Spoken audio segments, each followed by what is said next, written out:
Previously on... Teach me, Master. I must know how to categorize. I will, my boy, because your father is paying me a great deal too.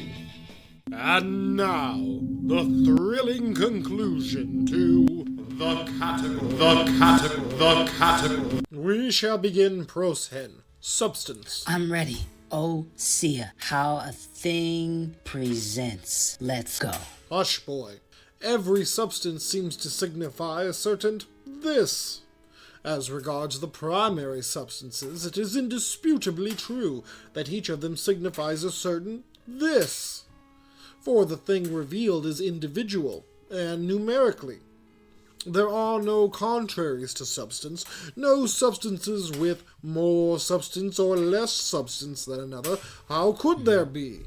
Because being is not a genius, right? Exactly, my boy, very good. I see that you have some tact in understanding this most important of subject, the subject of subjects, if you will.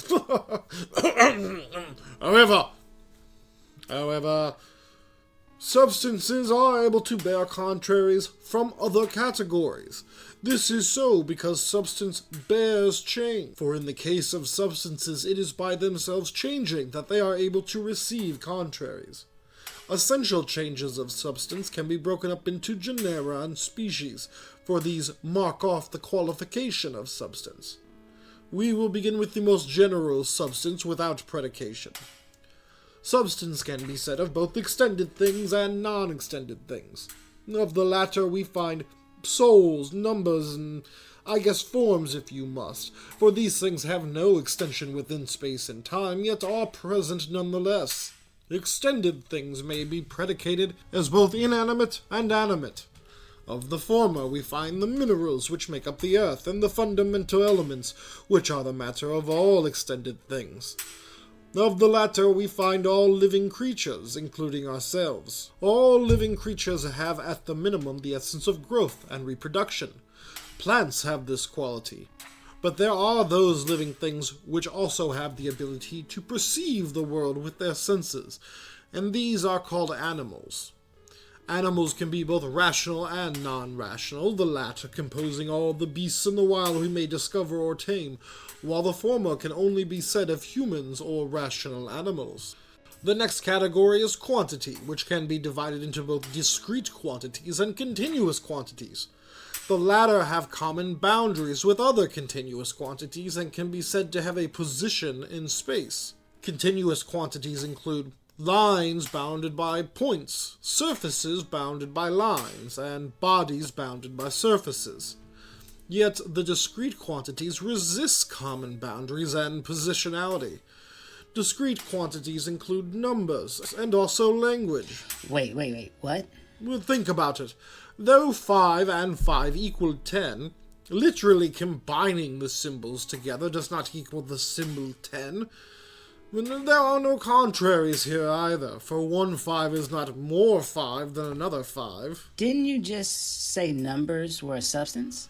Yes, my boy, but you obviously are not thinking clearly. The way numbers are present as things is in a non-extendable presence.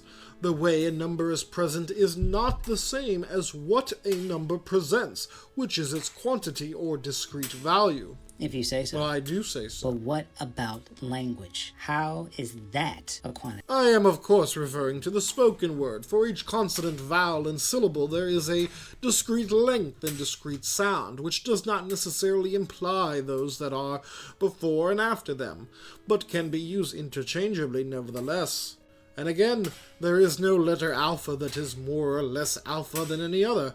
Nor are there lines, planes, and bodies which are more or less than any other line, plane, or body, though their quantitative value may differ. Again, a 2-bits line is as much of a line as a 1,000-bit line. Next we call relatives, all such things as are said to be just what they are, of or than other things, or in some other way in relation to something else. 10 is double of 5. Mount Olympus is larger than Mount Parnassus. While there is no contrary to double, half, triple, and so on, because relations between quantities permit no contraries, non-quantitative relations do allow contraries. For while Mount Parnassus is small in relation to Mount Olympus, it is large in relation to Mount Lepidus. But shouldn't the large and the small be under the category quantity? Absurd, my boy. The essence of the large and the small exists only in relation of two or more objects. It is not necessary that I know the quantitative value of Mount Olympus to know it is the largest mountain on the earth or in the heavens. Furthermore, virtue is contrary to vice, and each of them is relative, and knowledge is contrary to ignorance. I guess that stands up to scrutiny. Next, we have the category of quality, a tricky category, like that of relation. There are states, for instance, states of knowledge, virtue, justice, temperance, and these states seem to be more stable and last longer than the next species of quality, conditions. These qualities are the condition of health or sickness, or the conditions of hotness or coolness. Conditions can be very flimsy. Next species is capacities. Like your father, you too will have the capability for leadership and warfare, just as runners and philosophers have a natural capacity for speed and thought respectively. Next we have the affective qualities. These qualities, like sweetness, bitterness, sourness, that affect the tongue, just like paleness and darkness affect the eyes, and hotness and coldness affect the touch. Color, however, is unique from other affective qualities in that not only does it affect the eye, but the color itself is usually the result of an affect as well. For humans blush red when they are affected by embarrassment, and apples turn red from being ripe. Finally, we have shapes. Certain shapes have the quality of straightness, others have curved qualities, and so on. I will go through the remaining categories with haste, as I have already rambled on for a great deal of time.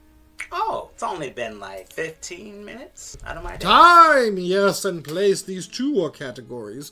Of time, it may be predicated of the before becoming the past, and predicated of the now becoming the present, and predicated of the after becoming the future.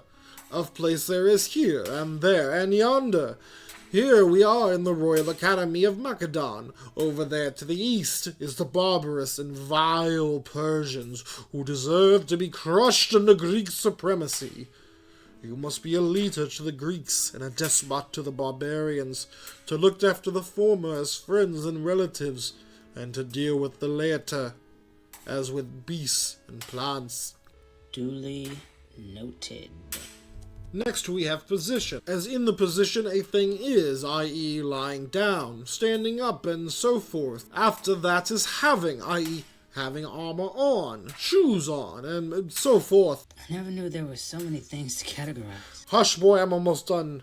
Finally, doing and affection admit of contrariety, for heating is contrary to cooling, and being heated to being cooled, and being pleased to being pain, and of the more and less also, for it is possible to heat more and less, and or to be heated more or less, and to be pained more or less. What's wrong, teacher? Nothing, boy. I just realized I have nothing more to say about the categories. That's all for now. You receive an alpha for the day. Memorize these categories dutifully. Oh, okay. And Alexander. Yes? I think you're more than good.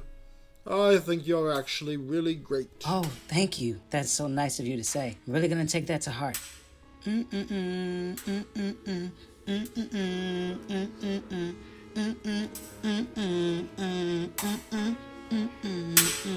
About to learn some categories.